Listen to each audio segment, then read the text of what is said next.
नमस्कार दोस्तों, कैसे हो आप सब लोग? बढ़िया। मुझे उम्मीद है आप अच्छे ही होंगे। दोस्तों, आज की क्लास में हम पढ़ेंगे कक्षा 11वीं का पॉलिटी का जो फर्स्ट चैप्टर है, संविधान क्यों और कैसे, है ना। जो है भारत का संविधान, सिद्धांत और व्यवहार, उसका ये फर्स्ट चैप्टर है। तो चलिए देखते हैं। सबसे पहले यहाँ क्या दिया गया है, संविधान क्या है। सबसे पहले यही क्वेश्चन आता है। मैंने कहा कि संविधान संविधान मतलब सबसे पहले यही प्रश्न है कि संविधान है क्या। ठीक है, तो यहाँ पर कुछ स्लाइड दी गई है, देखो। चलिए चर्चा करते हैं। संविधान एक ऐसा दस्तावेज है, दस्तावेज जो कि किसी देश की राजनीतिक व्यवस्था, शासन प्रणाली और नागरिकों के अधिकार और कर्तव्य को निर्धारित करता है। यानी कि संविधान की बात करें तो दस्तावेज यानी कि एक ऐसी पुस्तक है, एक ऐसा डॉक्यूमेंट है जो क्या करता है, जो देश की राजनीतिक व्यवस्था को देखता है कि देश की राजनीतिक व्यवस्था किस तरीके से चलेगी, उसको तय करता है, उसको निर्धारित करता है कि राजनीति और शासन प्रशासन किस तरीके से चलेगा। ठीक है, शासन प्रणाली कैसे चलेगी। इसके अलावा नागरिक, उस देश के नागरिकों के अधिकार क्या होंगे, यानी कि ऐसे कौन से अधिकार होंगे जो उन्हें प्राप्त होंगे। यानी कि पहले क्या होता था कि जब राजतंत्रात्मक व्यवस्था होती थी तो बहुत से नागरिकों को सभी तरीके के अधिकार नहीं मिलते थे। वही अधिकार मिलते थे जो शासन चाहता था, जो राजा चाहता था। ठीक है, अभी लोकतंत्र की बात करें तो लोकतंत्र में नागरिकों के अधिकार क्या होंगे, कैसे होंगे, ये अपना संविधान तय करता है। और अधिकारों के साथ साथ नागरिकों को जैसे अधिकार मिलते हैं उसी तरह नागरिकों के देश के प्रति कर्तव्य भी बनते हैं कि जो नागरिक हैं उनके कर्तव्य क्या होंगे। कर्तव्य करना भी जरूरी है ना, कर्तव्य नहीं करेंगे तो फिर देश कैसे चलेगा। ठीक है, इनके अलावा अगर हम और बात करें तो यह सरकार की शक्तियों को नागरिकों की स्वतंत्रता के बीच संतुलन स्थापित करता है। यानी कि एक सरकार होती है, सरकार के पास पावर होती है, शक्ति होती है निर्णय लेने की, कोई भी डिसीजन लेने की, कोई भी कार्य करने की, कोई भी कानून बनाने की, ये शक्ति सरकार के पास होती है। तो ये जो सरकार की शक्ति होती है और इसके अलावा जो नागरिकों की स्वतंत्रता होती है, यानी कि नागरिकों की स्वतंत्रता क्या होगी, अगर सरकार अपनी शक्तियों का दुरुपयोग करके नागरिकों की स्वतंत्रता ना छीने, इस तरह की गतिविधियों के बीच जो संविधान है वो संतुलन स्थापित करने का कार्य करता है। ठीक है, यह सब हमने पढ़ा कि जो संविधान है वो क्या है और उसके कार्य क्या हैं, ये सब। आगे देखते हैं। आगे एक प्रश्न दिया गया है, भारत में संविधान की आवश्यकता क्यों थी। यानी कि हम भारत की बात करें ना, भारत जो देश है उसको संविधान की आवश्यकता क्यों थी। या फिर ऐसे भी प्रश्न कर सकते हैं हम कि किसी भी देश को संविधान की आवश्यकता क्यों होती है। तो संविधान की आवश्यकता भारत को क्यों थी, इसके लिए बहुत अलग अलग कारण हैं। उन सभी कारणों पर अपन चर्चा करेंगे। पहला कारण है डाइवर्सिटी, यानी कि भारत की जो डाइवर्सिटी है, विविधता है। भारत में विविधता क्या होती है कि भिन्न भिन्न भिन्न धर्मों के, भिन्न भिन्न जातियों के, अलग अलग समुदायों के लोग जब एक साथ रहते हैं तो वो विविधता कहलाती है ना, डाइवर्सिटी कहलाती है। भारत जाति धर्म भाषा संस्कृति में विविध है। यानी कि भारत में बहुत सारी जातियां हैं, बहुत सारे धर्म हैं, बहुत सारी भाषाएं हैं, संस्कृति भी अलग अलग है। तो ये सब भारत की विविधता है। ठीक है, इसलिए भारत के विविधताओं में देखो अलग अलग समुदाय होते हैं और वो एक साथ रहते हैं, तो यह जरूरी नहीं है कि सभी समुदायों के किसी भी मुद्दे को लेकर मत एक हो। अगर हम 4 लोग रह रहे हैं एक साथ और 4 लोगों के लिए नियम बनाने हैं कोई, तो हो सकता है कि नियम कैसे निर्धारित हो, सबसे पहले प्रश्न यही बनता है ना कि नियम कैसे निर्धारित हो, यानी कि जो चार लोग हैं उनमें अलग अलग उनके मत होंगे, उनकी अलग अलग समझ होगी। तो एक जो संविधान है वो विविधता में शासन चलाने के लिए, विविधता में एकता लाने के लिए नियम बनाता है। संविधान नियम तय करता है और वो सभी को स्वीकार होता है, सर्वमान्य होता है। ठीक है, इसलिए यहाँ कहा गया है कि जो भारत में जाति, धर्म, भाषा, संस्कृति में विविधता है, इसलिए इसके लिए जो संविधान है वो एक साझा नियम आवश्यक है, साझा नियम बनाता है। ठीक है, चलो सेकंड पॉइंट की बात करते हैं। भारत को संविधान की आवश्यकता क्यों थी? तो औपनिवेशिक शासनों के अनुभव, भारत में ब्रिटिशों ने क्या किया? शासन किया। भारत औपनिवेशिक रहा लगभग 200 सालों तक। तो उसके जो अनुभव थे, ब्रिटिश शासन के अत्याचारों से सबक लेकर स्वतंत्रता, न्याय सुनिश्चित करना जरूरी था। ठीक है, यानी कि जो ब्रिटिश शासन है उसने अत्याचार किए थे भारत के लोगों पर और उनकी स्वतंत्रता छीन ली थी, उन्हें गुलाम बनाया था, मनमाने नियम लागू करते थे। तो जब भारत 1947 में आजाद हुआ, भारत आजाद होने की कगार पर था, जब संविधान बन रहा था, तो भारत के नेताओं ने सोचा समझा कि संविधान में ये नियम जरूरी है, संविधान जरूरी है, उसमें नियम जरूरी है, जिससे देश के हर एक नागरिक की, देश के हर एक व्यक्ति की स्वतंत्रता और न्याय सुनिश्चित हो। ठीक है, इसलिए संविधान की जरूरत महसूस हुई। ठीक है, चलो आगे तीसरा पॉइंट देखते हैं। लोकतंत्र का आधार बनाने हेतु, यानी कि हम अपने देश को लोकतंत्र बनाने चले थे, तो लोकतंत्र के लिए एक ऐसा आधार होना चाहिए जो लोकतंत्र को चला सके। तो संविधान की जरूरत महसूस हुई, यानी कि एक ऐसा ढांचा चाहिए था जिससे जनप्रतिनिधियों द्वारा शासन हो। ठीक है, यानी कि जो लोग हैं, लोग शासन करें, लोगों के प्रतिनिधि शासन करें। यानी कि मैं देखो एक बार और डिफाइन करता हूं कि जैसे भारत के लोग थे, तो भारत में विविधता है, अलग अलग तरह के समुदाय रहते हैं, अलग अलग तरह के लोग रहते हैं, सभी के लिए एक साझा, यानी कि सभी का साझा नियम होना चाहिए, उसके लिए नियम कानून होने चाहिए। तो क्या किया गया? तो चुनाव हुए, भारत की जनता ने अपने प्रतिनिधि चुने और उन प्रतिनिधियों ने क्या किया? संविधान बनाया। ठीक है, तो लोकतंत्र तभी चलेगा ना कि लोगों पर शासन करने के लिए जो कानून बनाया गया है, साझा कानून बनाया गया है, वो सभी लोगों द्वारा मान्य हो। तो जो लोक प्रतिनिधि होते हैं, जो नेता होते हैं, वो लोगों द्वारा चुने जाते हैं और वो क्या करते हैं? वो नियम कानून बनाते हैं। इसलिए ये सब नियम कानून बनना, संविधान बनना भारत लोकतंत्र के आधार के लिए आवश्यक था। ठीक है, चलो आगे देखते हैं। अभी हमने देख लिया कि संविधान क्या होता है और संविधान की जरूरत क्यों होती है, यानी कि what is constitution and why need us constitution.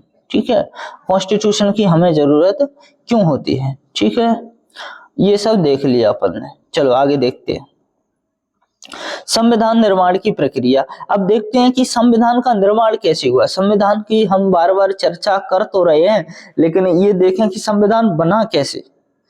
तो सबसे पहले बात करते हैं कि संविधान की जो सभा बनी, पहले संविधान की सभा बनाई गई। संविधान की सभा का जो गठन हुआ वो 9 दिसंबर 1946 को हुआ। कितना याद रखना पड़ेगा, है ना, ऐसे काम नहीं चलेगा। 9 दिसंबर 1946, 9 दिसंबर 1946, ठीक है। यानी कि भारत की संविधान सभा का जो बनी वो सबसे पहले 9 दिसंबर 1940 को बनी। अब संविधान सभा बनके तैयार हो गई 9 दिसंबर 1940 को, अब उसके अध्यक्ष बनाए गए। तो अब हम बात करते हैं कि संविधान सभा के अध्यक्ष कौन थे। तो संविधान सभा के अध्यक्ष थे डॉक्टर राजेंद्र प्रसाद। और संविधान सभा के अध्यक्ष के साथ साथ संविधान सभा में विभिन्न अलग अलग विभाग बनाए गए थे, और उन विभागों में, है ना, उनके महत्वपूर्ण व्यक्ति तय किए गए, अध्यक्ष बनाए गए, ठीक है। तो वैसे ही एक संविधान बनाना था, तो संविधान कैसे बनेगा और संविधान बनाने का पूरा ड्राफ्ट क्या होगा, मसौदा। ड्राफ्ट मतलब होता है एक प्री प्लानिंग कि हाँ ऐसे ऐसे ये कार्य हम करेंगे। तो संविधान बनाना था तो संविधान का मसौदा तैयार करना था, ड्राफ्ट तैयार करना था। तो ड्राफ्टिंग की कमेटी बनाई गई, समिति बनाई गई।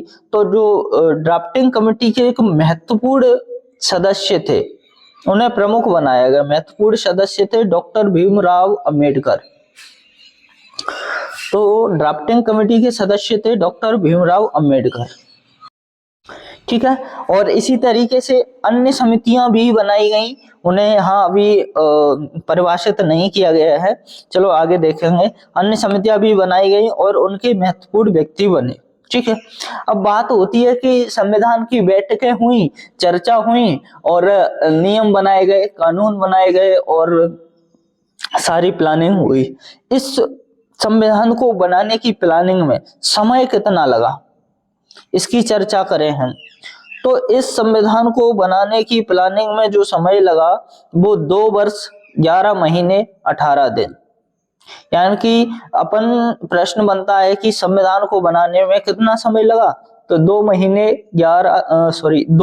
वर्ष 11 महीने 18 दिन, ठीक है। और इन सब के अलावा कुछ महत्वपूर्ण तारीखें भी हैं, उन्हें अपन को याद रखना पड़ेगा।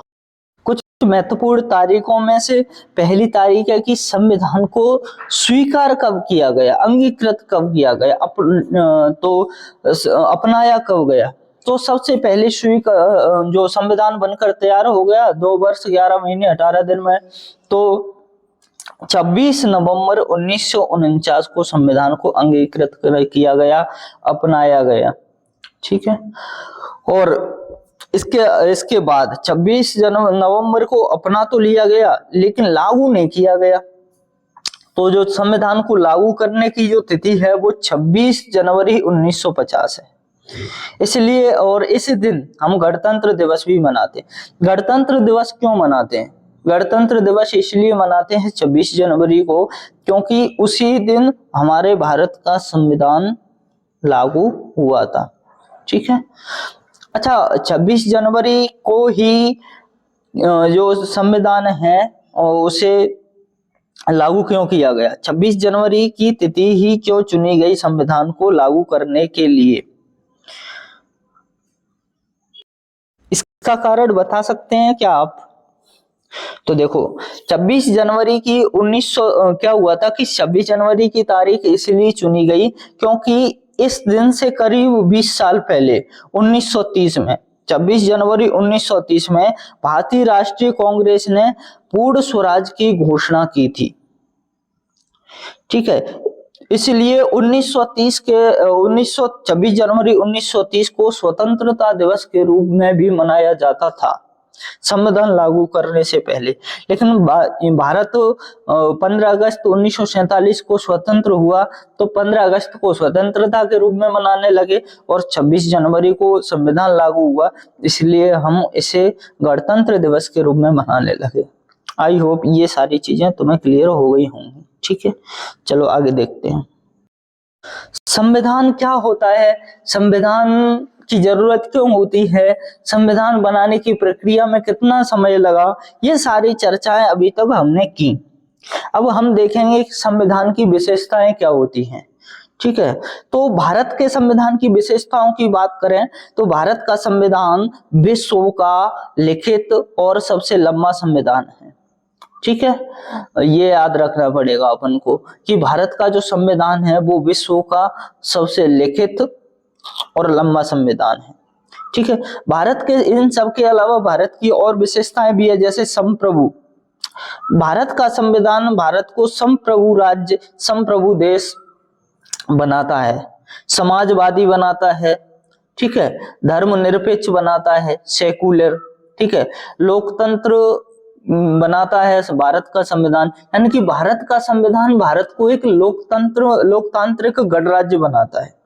इन सभी शब्दों की चर्चा आगे हम डिटेल में करेंगे कि संप्रभु क्या होता है, समाजवादी क्या होता है, धर्मनिरपेक्ष से क्या तात्पर्य है, यानी कि पंथ निरपेक्ष क्या होता है, धर्मनिरपेक्ष क्या होता है, पंथ में और धर्म में क्या अंतर है, ये सारी चर्चाएं आगे हम करेंगे। अभी ये चीजें देख लेते हैं। और लोकतंत्र क्या होता है, गणराज्य क्या होता है। ठीक है, चलो अभी इन शब्दों से आप यहाँ पे परिचय हो लीजिए, आगे इनकी चर्चा करेंगे। ठीक है, तीसरा, हमारे संविधान में फंडामेंटल राइट दिए गए हैं, मौलिक अधिकार दिए गए। तो फंडामेंटल अधिकारों की संख्या कितनी है, 6 है। और वो कौन कौन से फंडामेंटल राइट्स है, कौन कौन से आर्टिकल के अंतर्गत आते हैं, वो सब अभी हम आगे देखेंगे। यहाँ देख लेते हैं कि ये हमारे संविधान की विशेषताएं हैं। अब देखो, चौथी विशेषता हमारे संविधान की क्या है कि हमारे संविधान में जो न्यायपालिका है वो स्वतंत्र है। यानी कि कार्यपालिका का कार्य अलग है, विधायिका का कार्य अलग है और न्यायपालिका का कार्य अलग है। तो हमारे देश की जो न्यायपालिका है उसे स्वतंत्र रखा गया है, यानी कि कोई हस्तक्षेप नहीं कर सकता इसमें, ये अपना निर्णय स्वतंत्र ले सकती है। संघात्मक ढांचा, फेडरल स्ट्रक्चर है हमारे संविधान का। यानी कि फेडरलिज्म क्या होता है, संघात्मक क्या होता है, ये फेडरलिज्म अपन ने कक्षा 10वीं में पढ़ा था। ठीक है, इसकी भी चर्चा करेंगे अपन। संघात्मक होता क्या है, किस तरह की सरकार होती है, संघात्मक सरकार है। ठीक है, अब बात करेंगे हम जो अंतिम वो है विशेषता, संविधान में हमारा लिविंग संविधान है, लिविंग कॉन्स्टिट्यूशन है। वाई लिविंग कॉन्स्टिट्यूशन क्यों है अपना संविधान? लिविंग मतलब जीवित, सजीव। ये भारत के संविधान को लिविंग कॉन्स्टिट्यूशन इसलिए कहा जाता है क्योंकि भारत के संविधान में क्या है, अमेंडमेंट हो सकता है, संशोधन हो सकता है। यानी कि हम भारत के संविधान में संशोधन भी कर सकते हैं। तो भारत के संविधान की विशेषता है कि भारत संशोधन भी कर सकते हैं। भारत का संविधान लचीला भी होता है, लचीला भी है। ठीक है, तो ये कुछ प्रमुख विशेषताएं थी संविधान की जिन पर हमने चर्चा की। ठीक है, अभी देखेंगे कि भारतीय संविधान के स्रोत क्या है। वो जो भारत का संविधान बनाया गया, कहां कहां से चीजें ली गई भारत का संविधान बनाने के लिए। ठीक है, तो प्रमुख देश की बात करेंगे और उस देश से क्या क्या महत्वपूर्ण चीजें ली गई। तो सबसे पहले हम बात करते हैं ब्रिटेन की। सबसे पहले ब्रिटेन की बात करते हैं। ब्रिटेन देश, तो ब्रिटेन जो देश है, ब्रिटेन से भारत की संसदीय प्रणाली, भारत की जो संसदीय प्रणाली है वो ब्रिटेन से ली गई है। यानी कि ब्रिटेन में जो संसदीय प्रणाली चलती है, ब्रिटेन में जो संसद है, वो उसकी प्रेरणा भारत ने कहां से ली, ब्रिटेन से ली। ठीक है, जो देश, हमारे देश की जो संसद है उसकी प्रेरणा ब्रिटेन से ली। ठीक है, और कानून का शासन, यानी कि कानून का शासन चलेगा देश में। शासन कौन चलाएगा? पहले राजा महाराजा चलाते थे शासन, फिर अंग्रेज चलाने लगे, तो अभी देश में शासन कौन चलाएगा? तो यह तय किया गया कि देश में कोई व्यक्ति विशेष शासन नहीं चलाएगा, जो कानून है वो शासन चलाएगा, कानून का शासन होगा। कानून कौन बनाएगा? तो जनप्रतिनिधि बनाएंगे। जनप्रतिनिधि कौन होंगे? जिनको जनों ने चुना होगा, जिनको लोगों ने वोट दिया होगा, वो जनप्रतिनिधि होते हैं। यानी कि कानून भी लोग ही बनाते हैं और लोगों ने जो कानून बनाया है वही कानून उन पे शासन करेगा। ठीक है, समझ गए? है ना। अगला देश है अमेरिका। अमेरिका की बात करते हैं। अमेरिका से लिए गए हैं क्या? मौलिक अधिकार। अमेरिका से मौलिक अधिकार लिए गए हैं। एक सेकंड, रुको थोड़ा सा सेट कर लो। ठीक है, अमेरिका से क्या लिए गए हैं? मौलिक अधिकार लिए गए हैं। बड़ा है। मौलिक अधिकार और न्यायिक पुनरावलोकन। मौलिक अधिकार क्या होते हैं? फंडामेंटल क्या होते हैं? हमारे संविधान में 6 फंडामेंटल हैं, 6 मौलिक अधिकार हैं। ठीक है, उनके बारे में अपन डिटेल से पढ़ेंगे। अभी ये देख लो यहाँ पे कि जो मौलिक अधिकार हैं वो कहाँ से लिए गए हैं? वो अमेरिका से लिए गए हैं। ठीक है, एक सेकेंड। और न्यायिक पुनरावलोकन। न्यायिक पुनरावलोकन क्या होता है कि न्यायिक समीक्षा, जो न्याय दिया गया है, जैसे कि हाई कोर्ट है, हाई कोर्ट ने कोई न्याय कर दिया तो वो जो व्यक्ति है जिसको न्याय नहीं मिला है या न्याय मिला है, वो उसका पुनरावलोकन भी करवा सकता है आगे के कोर्ट में जाके। ठीक है, तो न्यायिक पुनरावलोकन की जो विशेषता है वो अमेरिका से ली गई है। ठीक है, राज्य के नीति निदेशक तत्व डीपीएसपी, तो जो राज्य के नीति निदेशक तत्व हैं वो कहाँ से लिए गए हैं? वो आयरलैंड से लिए गए हैं। इन सभी की चर्चा अपन एक एक से डिटेल में करेंगे। ठीक है, तो जो नीति निदेशक तत्व हैं वो आयरलैंड से लिए गए हैं। और संघीय प्रणाली, फेडरल सिस्टम, संघीय प्रणाली कनाडा से ली गई है। फेडरल सिस्टम क्या होता है? कक्षा 10वीं में सीधा सीधा चैप्टर दिया गया है, आपने पढ़ा होगा तो आपको मालूम होगा, नहीं तो अपन आगे चर्चा करेंगे। ठीक है, तो जो संघीय प्रणाली है वो कहाँ से ली गई? वो कनाडा से ली गई।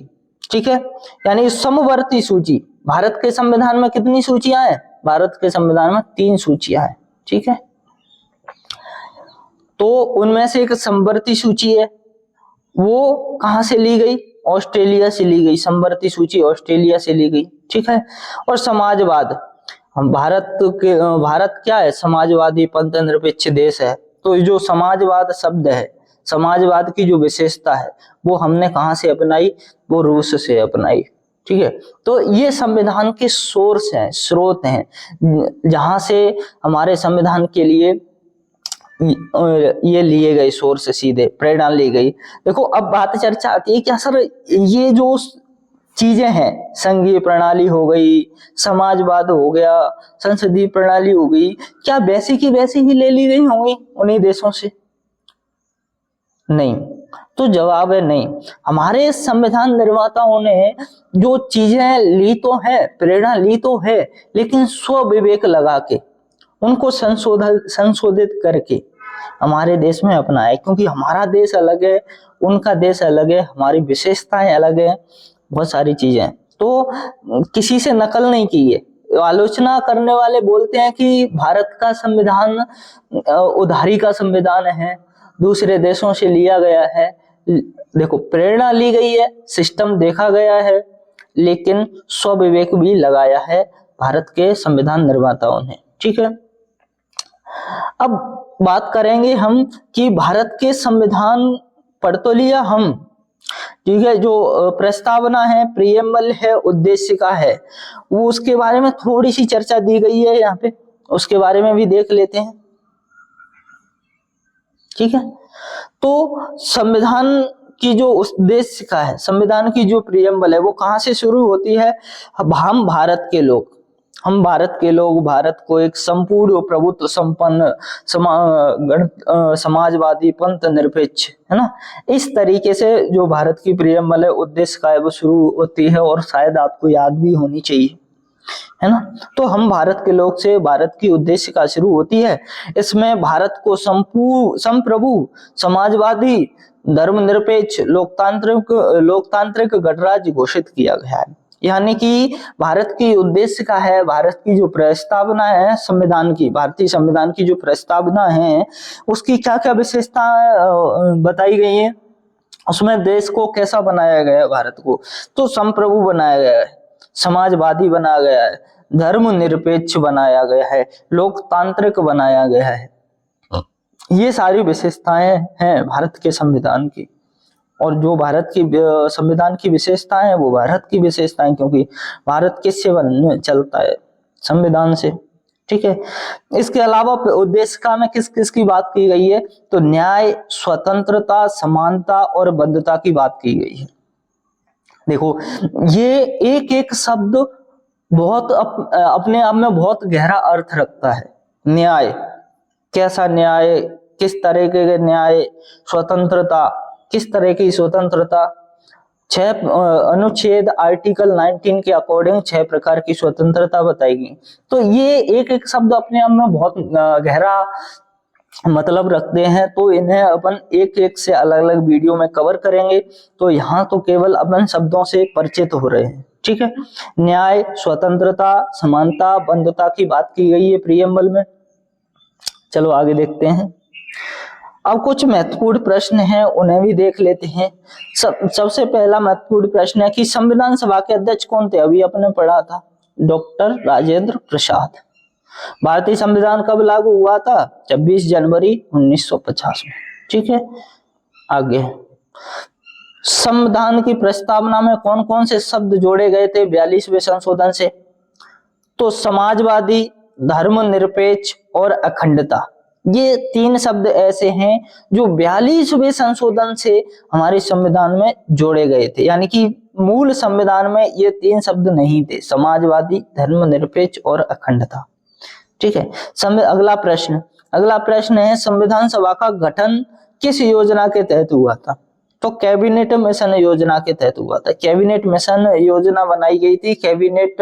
ठीक है। तो 1946 में ये योजना बनाई गई थी, कैबिनेट मिशन।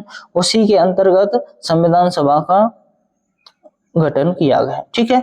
तो संविधान क्या है, क्यों जरूरत होती है संविधान की, विशेषताएं क्या है, ये थोड़ी सी चर्चा अपन ने आज की इस वीडियो में की, और आगे आने वाली वीडियो में सारी चर्चा डिटेल से करेंगे।